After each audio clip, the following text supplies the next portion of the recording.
자, 이번 시간에는 이어서 제2회 문제 산업기사 우리 기기 문제 풀이를 하도록 하겠습니다. 자, 역시 문제는 41번부터 출발이 될 거고요. 41번 문제 보시면 직류기에서 전기자 반작용의 영향을 설명한 것이다. 틀린 거 물어봤는데 역시 뭐 잘 출제가 되는 파트에서 또 출제가 됐고요. 41번에서 우리 일단 전기자 반작용 보시게 되면 전기자 반작용은 원인이 누구 때문이냐면 전기자 때문이잖아요. 전기자에 의한 전기자가 회전하면서 전류가 흐르는데 전류가 흐른다는 얘기는 또 다른 자속이 만들어지는 거죠. 반작용에 의한 자속. 그래서 그 전기자 반작용에 의한 자속이 우리 주자속에 영향을 주게 되는 거죠.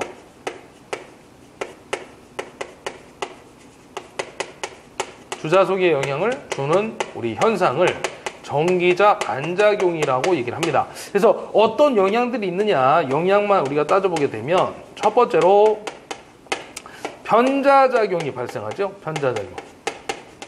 이것도 뭐 계속해서 정리를 해드렸던 파트입니다. 편자작용이 발생하면 그 중성축이 이동이 됩니다. 한쪽으로 편중되다 보니까 중성축이 열에 의해서 견딜 수가 없어서 이동이 될 수밖에 없더라. 그래서 중성축이 이동이 되면 우리가 기전력을 바깥쪽으로 뽑아낼 수가 없어요. 그래서 우리가 브러쉬를 이동시키는 거죠. 로커라는 놈을 이용해서 브러쉬를 이동시키게 되고요. 이때 우리 발전기는 회전 방향으로 이동을 시켜야 되고 우리 전동기는 어떤 방향으로? 그렇죠. 반대 방향으로 이동을 시켜주시면 되겠다. 이런 얘기입니다. 그래서 여기 보게 되면 벌써 답이 나왔죠. 우리 전기적 중성점이 전동기인 경우에는 회전 반대 방향으로 이동을 해야 돼요. 그래서 여기서 지금 회전 방향으로 했기 때문에 틀렸다는 얘기죠. 그래서 정답은 일단 4번이 되겠습니다. 4번. 그 다음에 이제 두 번째 영향이 누구냐면 주자속이 감소하니까 자속이 감소하는 감자작용이 발생되는 거죠. 감자작용. 그래서 자속이 우리 감소하면 우리 기전력이 감소가 되고요. 발전기의 출력 또한 감소가 될 수밖에 없다라는 거죠. 기전력에 의해서. 그 다음에 이제 세 번째는 불꽃 섬락이 발생됩니다. 도체와 도체 사이에 불꽃 섬락이 발생되더라. 그래서 이 불꽃 섬락에 의해서 우리 파형값이 찌그러지는 거죠. 그래서 양호한 상태의 곡선이 아니라 정류 불량의 어떤 원인이 될 수가 있다 이런 얘기죠. 그래서 두 번째 뭐가 나오냐면 방지법이 있죠. 이런 것들을 방지하기 위한 방지법. 첫 번째 누구냐면 보상건선이 있고요. 그렇죠? 두 번째가 누가 있냐면 보극이 있었죠. 그래서 얘는 우리 전압정류를 얘기하는 게 보극이 되는 겁니다. 전압차를 줄여서 양호한 상태의 정류를 얻는 거. 그다음에 이제 말 그대로 우리 그 감자작용을 없애는데 효과적인 방법이 우리 보상건선이 되겠습니다. 그래서 전기자 전류와 전기자 권선하고 전류 방향을 반대로 감아서 상쇄를 시켜버리는 거죠. 그래서 주자속만 남게 만드는 게 바로 우리 보상권선입니다. 그래서 둘 중에 방지법 중에 가장 효과적인 게 또 누구냐 물어보면 이 보상권선이 답이에요. 그래서 우리 전기자 권선과 전류 방향을 반대로 감아준다. 이런 문제도 있습니다. 자, 이렇게 해서 4번 답이었고요. 그 다음에 42번 가겠습니다. 42번 문제는 분권 전동기가 주어졌고요. 공급 전압의 극성을 반대로 했을 때 회전 방향이 어떻게 되냐 물어봤는데 거기 이제 풀이 보시면 자세하게 나와 있어요. 그래서 계자와 전기자의 전류에 동시에 반대가 되기 때문에 그 회전 방향에 영향을 안 주는데 이렇게 생각하시면 돼요. 그냥 우리는 쉽게. 약간 후르크 방법인데 타여자하고 자여자가 있잖아요. 타여자는 외부에서 전압을 공급하니까 외부 영향을 받고요. 자여자는 지가 스스로 자속을 만들기 때문에 외부 영향을 받지 않는다고 생각하시면 돼요. 그러면 회전 방향이 변하지 않는다는 얘기죠. 쉽게 얘기하면. 그러면 지금 분권이든 직권이든 타여자를 제외한 나머지는 다 자여자이기 때문에 외부 영향을 받아야 안 받아요. 안 받는다는 얘기야. 그래서 공급 전압의 극성을 반대로 하더라도 변하지 않는다. 이렇게 기억을 해주시면 간단하게 해결이 되실 겁니다. 그래서 정답은 2번입니다. 우리 맞추는 게 중요한 거예요. 물론 뭐 정확한 해설도 알아야 되겠지만 우리가 또 이해하는데 쉽게 이해하는 게 중요한 거니까 답을 찾는 쪽으로 설명을 하는 겁니다. 제가. 그 다음에 43번을 볼게요. 44번 보시면 백분율 임피던스 물어봤거든요. 몇 프로냐고. 근데 이거는 조금 까다로운 문제예요. 사실. 자, 일단 보게 되면 6300에 210V 20kV 단상 변압기 1차 저항과 리액턴스가 각각 15.2옴과 21.6옴 주어졌고요. 2차 측의 저항하고 리액턴스를 각각 그 0.019 옴과 0.028 옴을 주고 있습니다. 그러니까 그 1차 측하고 2차 값을 줬잖아요. 그래서 1차를 Z1이라고 넣어볼게요. Z1 값이 얼마냐면 15.2 실수부가 되겠죠. 플러스 J의 허수 부분이 21.65을 주고 있어요. 그 다음에 Z2 값 2차 측의 리액턴스가 실수 값이 얼마는 0.019옴을 주고 있고요. 플러스 J의 2차 측의 리액턴스를 0.028 이렇게 주고 있습니다. 여기 이제 1차 측, 2차 측 임피던스 분이 되겠네요. 복소수 형태로 표현할 수가 있겠습니다. 이때 백분율 임피던스는 그냥 몇 프로인가 물어봤는데 우리 백분율 임피던스는 임피던스 강화율 얘기하는 거예요. 전압 강화율 보면 공식이 세 가지가 있죠. 저항 강화율, 리액턴스 강화율, 그다음에 임피던스 강화율. 그러니까 백분율 임피던스가 바로 이겁니다. 임피던스 강화율. 그럼 이건 공식이 어떻게 돼요? V1N분의 I1N에다가 Z1 곱하기 100을 해주시면 되는 거죠. 이게 공식이거든요. 그럼 요거 가지고 이제 풀어주시면 돼요. 1차 전압이 얼마냐면, 얼마 전에 6,300V 줬죠? 집어넣으시면 되고요. 그 다음에 전류는 어떻게 합니까? 1차의 전격 전류는, 그쵸, 단상이니까 V분의 P로 구하시면 됩니다. 그럼 1차니까 전압도 1차가 오면 되죠. 그럼 얼마예요? 1차 전압이 6,300이죠? 그럼 6,300분의 용량 P가 얼마인지 봐야죠. 용량 P가 얼마냐면 20kV예요. 그럼 기본 단위로 바꾸면 10의 3승이 될 거고요. 요거를 눌러주면 전류값이 나옵니다. 3.17 정도가 나오네요. 3.17 암페어. 요거를 여기다 넣어주면 됩니다. 3.17 곱하기 여기에 Z1만 구하시면 되는데 문제는 얘죠. 문제입니다. 이거는 Z1이 아닙니다. 이거는 1차, 변압기가 있으면 1차와 2차가 있을 거 아니에요. 그 1차 측의 임피던스를 얘기하는 거고요. 요 다음에 2차 측의 임피던스를 얘기하는 거예요. 그럼 얘는 어떤 임피던스가 들어가야 되냐면 2차를 1차로 환산을 해가지고 전체에 어떤 합성 임피던스가 들어가야 된다는 얘기죠. 그럼 얘를 갖다 Z1을 구해야 되는데 어떻게 할 것이냐. Z1을 여기서 한번 구해보도록 하겠습니다. 그래서 요거 공식이 어떻게 되냐면 실수는 실수끼리 묶고요. 허수는 허수끼리 묶어야 되는데 이렇게 되겠죠. R1 플러스 A제곱에 R2의 제곱 플러스 X1 플러스 A제곱에 X2 전체의 제곱으로 구해주시면 된다는 겁니다. 그럼 요거를 갖다 집어넣으면 루트에 R1이 얼마냐면 15.2죠. 플러스 A는 얼마예요? A는 또 여러분들 또 구하셔야 돼. 그래서 A는 얼마냐면 거기 보면 전압비가 있거든요. 자, 이쪽에 한번 구해볼게요. A는 V2분의 V1으로 구하시면 됩니다. V2가 얼마였냐면 아까 210V였고요. 그 다음에 V1이 6,300이었거든요. 그럼 요거 얼마나면 30 나오죠. 요거를 관수비로 잡아주시면 됩니다. 자, 그러면 30제곱 곱하기 R2 값이 얼마냐면 요거죠. 0.019. 실수가 저항이고 허수가 리액턴스니까 0.019 전체의 제곱 플러스 X1 21.6이고요. 플러스 A제곱 30의 제곱입니다. 건수비의 제곱 곱하기 리액턴스 2차 리액턴스 0.028 전체 제곱을 취해서 루트를 씌워주시면 됩니다. 그럼 이게 이제 바로 우리 임피던스 값이 되겠죠. 그래서 여기 얼마 나오냐면요. 제가 계산기 눌렀는데 56.86이 나오더라고요. 단위가 옴이 되겠죠. 그래서 여기다 이제 집어넣으시면 돼요. 56.86 곱하기 100이 되겠죠. 조금 어렵죠? 예, 그래서 뭐 답만 보시던가 아니면 과감하게 버리던가 하시면 됩니다. 그래서 요거를 값을 구한 게 2.86%가 나오네요. 2.86%. 요게 정답이 되겠습니다. 그래서 정답 몇 번이 2번에 있네. 2번. 예, 이렇게 해서 풀어주시는 건데 뭐 과감하게 버리셔도 될 것 같습니다. 예. 이렇게 해서 풀이를 해드렸고요. 그 다음에 보시면 44번 까볼게요. 44번 문제. 자, 44번 문제. 권선형 유도전동기의 속도제어방법 중 저항제어법의 특징을 옳은 거. 우리 권선형 유도전동기의 속도제어가 세 가지가 있죠. 뭐 있었어요? 2차 저항법, 그 다음에 2차 여자법, 종속법 세 가지가 있었습니다.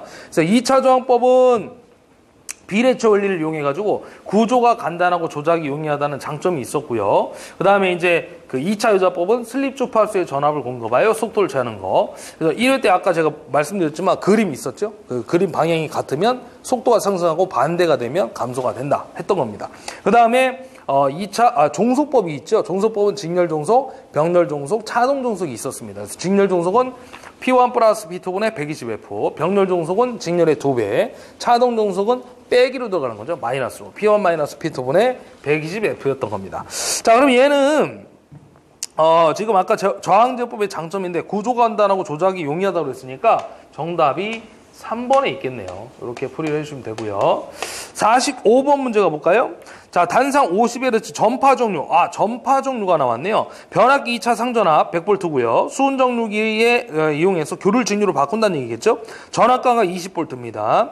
회로 중에 인덕턴스는 무시하고요. 외부 부하로서 기전력 50V가 포함이 돼 있답니다. 회로 안에. 그러니까 어떤 외부의 전원이라든지 아니면 부하와 연결된 또 다른 전원 전압이 있다 그 얘기입니다. 내부 저항은 0.35에 축전지를 연결할 때 출력을 물어봤네요. 출력. 조금 어려운 문제인데 일단 전파가 나왔어요. 단상 전파라는 얘기죠.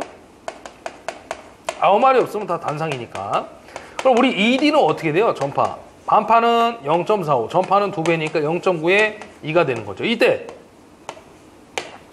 그렇죠. 전압가가 주어지면 마이너스를 잡아줘야 됩니다.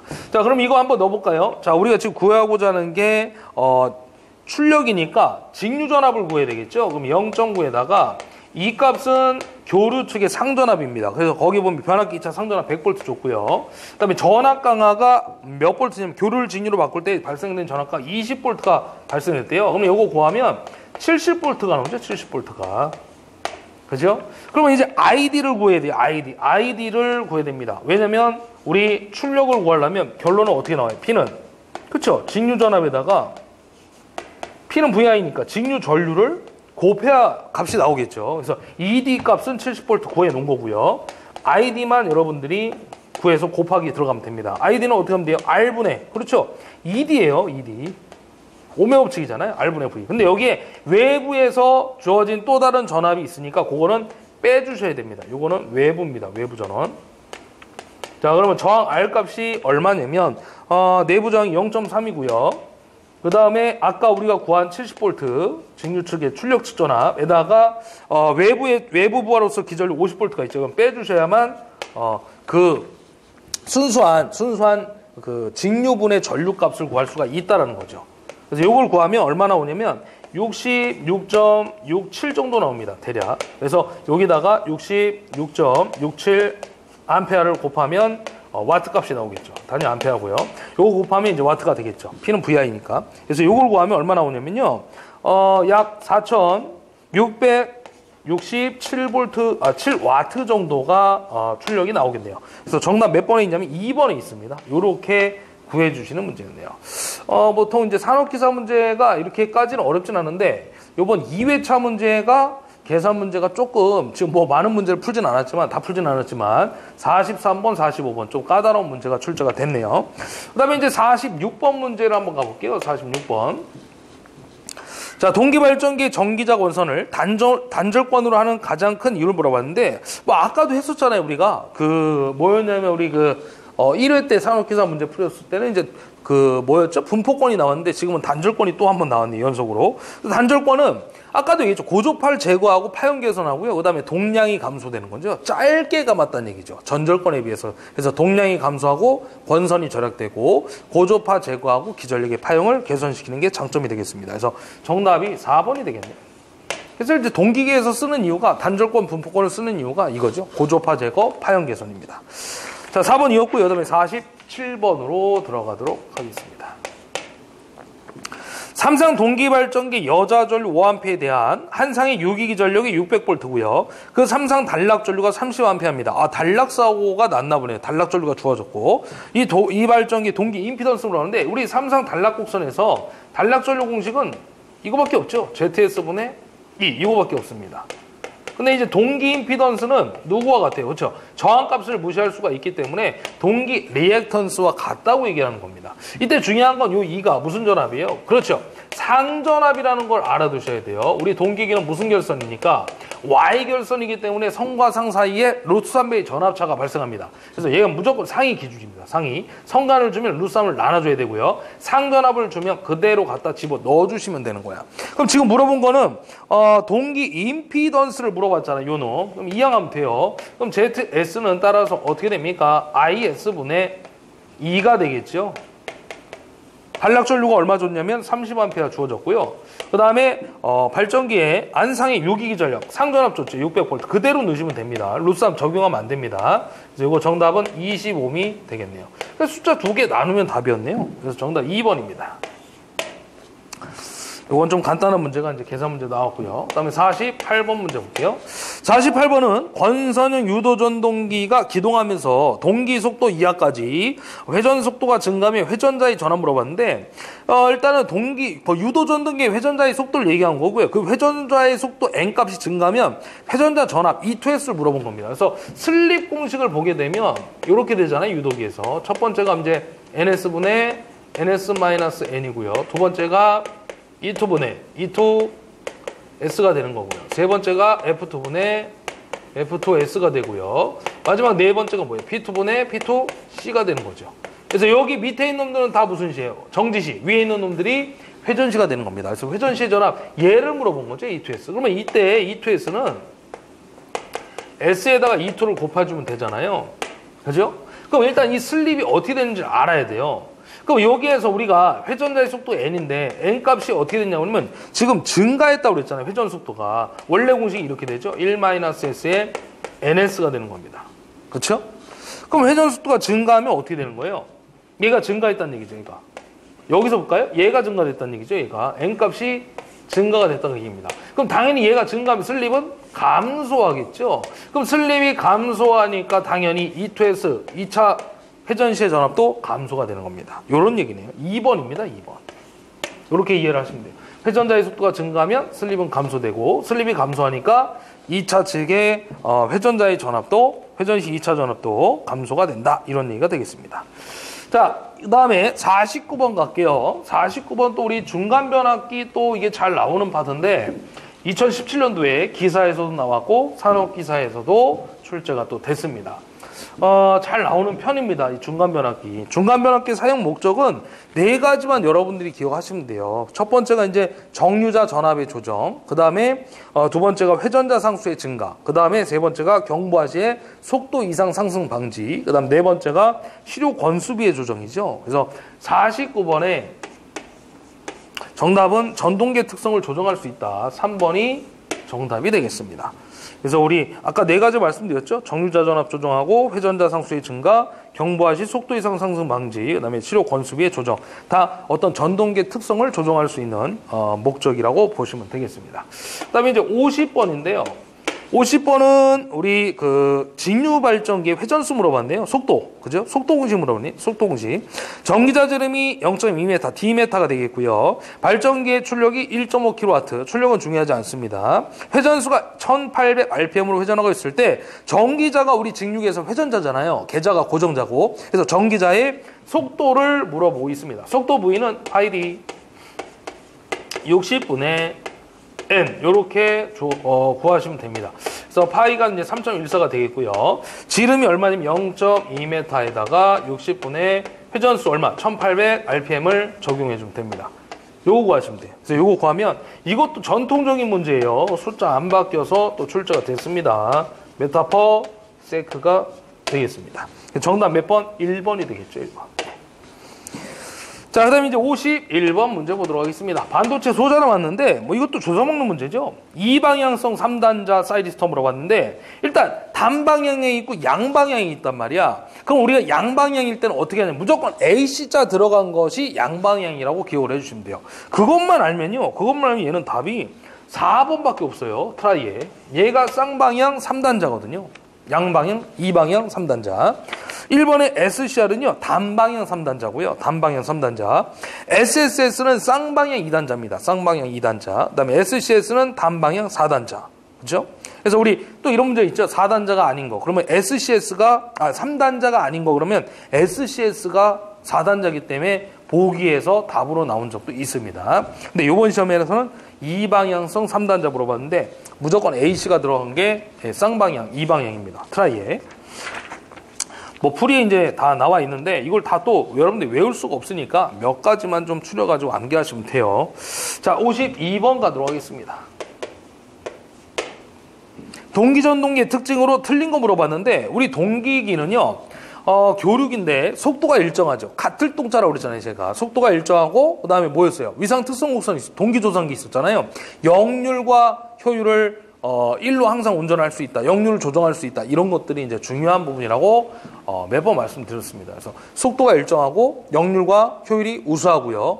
역률을 언제나 1로 운전할 수 있고 그 다음에 역률을 조정할 수 있다. 이런 것들이죠. 그래서 지금 틀린 거 물었는데 역률을 조정할 수 없다라고 했잖아요. 2번이 틀렸어요. 역률을 조정할 수 있다라는 거죠. 동기조성기입니다. 53번 보도록 하겠습니다. 주파수가 50Hz의 변압기를 일정전압 60Hz 전원에 접속하여 사용했을 때 여자 전류 철선 및 리액턴스가 물어봤네요. 주파수를 증가 또는 감소했을 때 뭐 철손이라든지 히스테리시손이라든지 뭐 리액턴스라든지 이런 게 어떻게 변하느냐 이런 문제가 이제 2017년도에 좀 많이 출제가 된 것 같은데 기사 산업기사에 걸쳐서 지금 보면요. 50Hz에서 60Hz로 바뀐 거니까 일단 주파수는 어떻게 된 거예요? 5분의 6배가 증가된 거예요. 주파수는. 그럼 일단 리액턴스부터 볼까요? 리액턴스라는 것은 우리 오메가 L로 표현이 될 거고요. 오메가는 각 주파수니까 2파이 FL로 표현이 되잖아요. 그러면 리액턴스와 결론은 주파수는 비례관계가 성립되는 거죠. 그러면 주파수가 5분의 6 커졌으니까 리액턴스분도 5분의 6배로 증가가 되겠죠. 일단. 그럼 5분의 6 증가를 찾게 되면 1번하고 4번이 있습니다. 리액턴스. 그래서 5분의 6 증가. 1번, 4번 중에 하나, 1번, 3번 중에 하나가 답이네요. 1번, 3번. 리액턴스 5분의 6 증가가 1번, 3번이 있으니까. 그럼 이제 철손을 볼까요? 우리 철손이 결론은 누구냐면, 자, 히스테리시손이잖아요. 철손이 이제 PI인데, 물론 문자로. 우리 철손이 히스테리시손하고 와류손이 있는 거니까. 그러면 철손, 히스테리시손이 다 뭐예요? 주파수하고 반비례란 말이에요. 그럼 얘가 5분의 6배 분의 1이니까 결론은 어떻게 됩니까? 그렇죠. 6분의 5배가 되는 거죠. 철손, 히스테리시손 6분의 5로 감소가 되는 겁니다. 감소. 그럼 요거 찾게 되면 다 몇 번이 있냐면 그렇죠. 1번이 정답이죠. 1번. 우리 철손에 들어가는 게 또 하나 누굽니까? 바로 여자전류죠. 여자전류. 무부하 시험에서 구할 수 있는 게 철손, 여자전류이기 때문에 철손과 여자전류가 같다. 이렇게 보시면 됩니다. 주파수와 당연히 반비례가 되겠죠. 반비례. 네, 그래서 6분의 5로 감소. 리액턴스는 비례니까 5분의 6 증가. 정답은 1번이 되겠습니다. 자, 그 다음에요. 그 다음에 넘어가서 54번으로 가겠습니다. 우리 54번 보시면 어떤 주상변압기가 5분의 4 부하래요. 그때 최대율이 된다고 합니다. 전부하에 있어서 철손과 동손의 비는 PI분의 PC가 얼마냐고 물어봤죠. 우리 이런 공식 있잖아요. N분의 1 부하시의 손실에서 N분의 1 부하시의 효율은 어떻게 돼요? 루트에다가 PC분의 PI라는 공식이 있죠. 그래서 우리가 철손이 만약에 1이고 동손이 2면 이때 효율이 얼마냐? 70%가 나오는데 그때 그 70% 효율이 바로 주상변압기의 효율입니다. 예, 그런 문제도 있다는 거죠. 자, 그럼 여기 지금 뭐냐면 요거는 이제 n분의 1 부하시의 효율을 구하는 공식이고 우리는 지금 요거를 양변의 제곱을 때리면 이렇게 나와요. 루트가 벗겨지면서 PC분의 PI가 되겠죠. 요거를 물어본 거죠, 지금. PI분의 PC. 위아래 분모 분자를 바꾸는 겁니다. 근데 이게 n분의 1 부하시니까 5분의 4 부하라고 그랬잖아요. 그럼 5분의 4를 넣으면 0.8이죠. 4 나누기 5, 0.8입니다. 그럼 0.8의 제곱은 PC분의 PI로 표현이 될 거고요. 0.8의 제곱은 얼마예요? 0.64잖아요. 그럼 0.64는 PC분의 PI가 될 거고 이때 물어본 거는 PI분의 PC를 물어봤으니까 0.64분의 1이 되는 거죠. 그럼 이게 얼마냐면 1 나누기 0.64를 때리면 1.56이 나와요. 그래서 이게 답이 되시는 거야. 그래서 PI분의 PC는 얼마냐? 1.56이 된다. 정답은 2번이 되겠습니다. 이렇게 보시는 문제였습니다. 자, 요 공식도 잘 나오죠. n분의 1 부하시의 효율 구하는 거. 철손과 동손을 두고 몇 프로가 됐을 때 최대율이 됐냐 이런 문제도 많이 출제가 됩니다. 그 다음에 55번을 보도록 하겠습니다. 55번은요 기계손에 속하는 거 물어봤는데 우리 기계손에 풍손, 베어링손, 마찰손 같은 것들이 있어요. 그래서 그 중에 이제 시험에 나오는 거는 풍손 하나밖에 없어요. 이거는 여러분들이 다 물어보셔도 돼요. 그래서 원래 베어링손부터 해서 마찰손 쭉 나오는데 시험에 나온 건 기계손에 속하는 건 풍손밖에 없습니다. 그 외에 이제 손실이 뭐가 있어요? 고정선에 이제 무부하선이라고 하는 철선이 있고요. 그 다음에 가변선에 동선이 있고 또 하나의 표유부하선이라는 게 있었죠. 예, 그렇게 정리를 하시면 됩니다. 그 다음에 56번을 보겠습니다. 56번은 양호한 정류라는 조건으로 틀린 거 물어봤는데 우리가 이거 정류 쪽에서 배웠어요. 이거 정류 쪽에서 많은 정리를 해봤는데 정류가 우리 A씨를 DC로 바꾸는 내용이었잖아요. 그래서 제일 문제가 되는 게 양호한 정류를 얻지를 못하는 제일 큰 이유가 바로 문자로 써드릴게 평균 리액턴스 전압 때문이었죠. 그래서 얘를 무조건 감소를 시켜야 된다고 그랬어요. 리액턴스 전압을. 그래서 어떤 걸 이용해서 감소시키느냐? 보극을 이용한다고 그랬죠. 그래서 얘를 우리가 전압 정류의 역할이라고 말씀을 드렸던 겁니다. 보극을 설치했을 때. 두 번째는요. 인덕턴스가 감소가 돼야 되죠. 바로 어떤 공식 때문에 그런 겁니까? 그렇죠. 리액턴스, 평균 리액턴스 전압에 의해서 L에다가 TC분의 EIC라는 공식이 있죠. 그래서 얘가 감소가 되려면 인덕턴스 또한 감소가 돼야만 양호한 상태의 정류를 얻을 수 있다 그 얘기였습니다. 그 다음에 세 번째, 정류 주기를 갖다가 길게 해줘야 되겠죠. 교류를 직류로 바꿔주는 시간을 길게 해주면 리액턴스 전압을 감소시킬 수가 있었다 이런 얘기입니다. 그 다음에 네 번째가 나오는 게 누구였냐면 속도 V를 느리게 잡아줘야죠. 느리게. 주변 속도 V를. 그 다음에 다섯 번째로 뭘 설치해요? 그렇죠. 열에 강한 우리 탄소 브러쉬를 설치하면 됩니다. 이게 바로 나중에 우리 그 저항 정류의 역할이라고 하는 거죠. 저항 정류 역할. 그래서 우리가 그 양호한 정류를 얻기 위해서 누구와 누구를 설치합니까? 물어보면 이게 답이에요. 보극하고 탄소 브러쉬가 정답이 되는 겁니다. 그 다음에 전압 정류 역할하는 게 누구예요? 그러면 보극. 저항 정류 역할하는 게 누구예요? 그러면 탄소 브러쉬. 이런 것들이 시험에 출제가 다 되는 겁니다. 그럼 56번에 틀린 거 물어봤으니까 정답 몇 번이? 4번이 되겠네요. 4번. 그쵸? 리액턴스 전압을 브러쉬의 접촉면 전압감보다 크게 한다가 아니라 리액턴스 전압은 무조건 감소시켜야 돼요. 얘가 커지면 무조건 정류 불량의 원인이 되는 겁니다. 얘가 가장 큰 원인이죠, 얘가. 그 다음에 이제 57번 볼게요. 57번이 또 한 번 이제 뭐 제동건설이 나왔는데 난조 발생 방지라고 했는데요. 다음 어떤 거 같냐 물어봤잖아요. 우리 동기전동계 제동건설은 실제 그 유도전동계의 농형 건선과 같은 건선이에요. 그래서 진동에너지를 열로 소비시키고 난조를 방지하는 역할을 한다고 합니다. 그래서 유도기의 농형회전자가 정답이 되겠습니다. 2번이고요. 뭐 요거는 거의 뭐 기존에 없던 문제로 이제 출제가 됐는데 답으로 한번 보시면 될 것 같고 넘어가서 58번을 볼게요. 이 58번도 계산 문제인데 한 문제밖에 없어요. 우리 기출문제 보면 딱 한 문제밖에 없습니다. 숫자도 안 바뀌고 그대로 출제가 됐죠. 권선형 3상 유도전도기의 2차 회로는 Y로 접속하고요.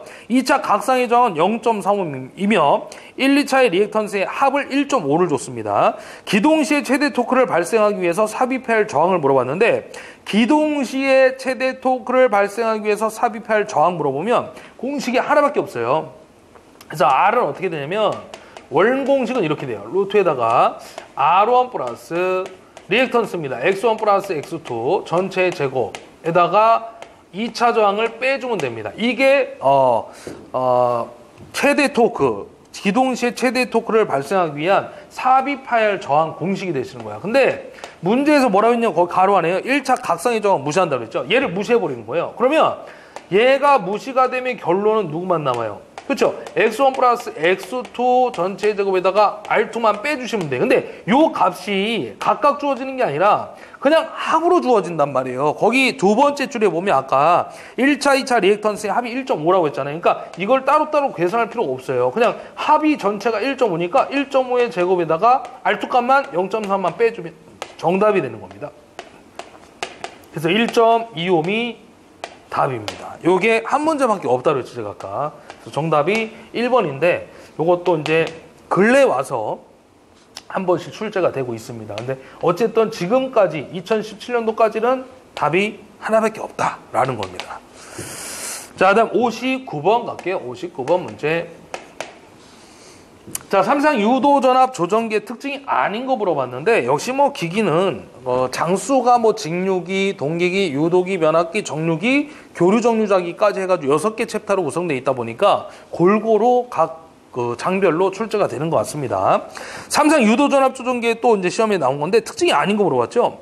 우리 단상 유도전압 조정기하고 3상 유도전압 조정기의 특징 잘 알아두셔야 됩니다. 그 차이점이 시험에도 잘 나오거든요. 그래서 단상은 단상은요, 위상차가 없어요. 삼상은요, 삼상 유도전압전기는 위상차가 있습니다. 근데 지금 보게 되면 틀린 거 물어봤는데, 삼상에 보면 위상이 같다고 했잖아요. 입력과 출력전 앞서 위상이. 근데 위상차가 존재한다고 했죠, 제가. 그죠? 삼상에서. 그러니까 이게 틀렸다는 얘기죠. 답은 2번이 되겠습니다. 단상은 위상차가 없고, 삼상은 입력과 출력 사이에 위상값이 존재합니다. 그 다음에 단상에서는 무슨 자기를 이용해요? 제가 정리를 좀 더 하면 교본자기의 원리죠. 교본자기. 단상은. 그럼 삼상은 무슨 자기예요? 그렇죠. R상, S상, T상이 있으니까 120대 위상차를 가지고 회전하잖아요. 회전자기를 원리로 한 거죠. 회전자기. 이런 부분들이 다르다는 겁니다. 이런 부분들이. 단상은 교본자기, 삼상은 회전자기. 자, 그 다음에 이제 60번 문제 한번 또 살펴보도록 할게요. 변압기의 부하가 증가할 때 현상으로서 틀린 거 물어봤는데, 우리 고정되어 있는 손실이 있단 말이에요. 그게 바로 철손이거든요. 고정손, 무부하손, 철손. 그럼 철손은 부하와 관련이 없다라는 거죠. 어차피 철심은 한번 와꾸가 크기가 딱 정해지면 그만큼만 손실이 발생하기 때문에 부하가 증가하든 감소하든 철손은 변함이 없는 겁니다. 철손이 일정하다는 얘기죠. 그래서 틀린 것은 3번이 정답이 되겠습니다. 철손이 증가한다고 했거든요. 일정합니다, 무조건. 자, 요 60번 문제도 잘 나오는 문제니까 잘 봐주시기 바랍니다. 철손은 항상 일정하다는 것을 기억해 주시기 바랍니다. 자, 여기까지 해서 2의 문제를 다 풀이해드렸고요. 잠시 후에 3의 문제, 또 우리 산업기사 문제 풀이 계속 이어가도록 하겠습니다. 수고하셨습니다.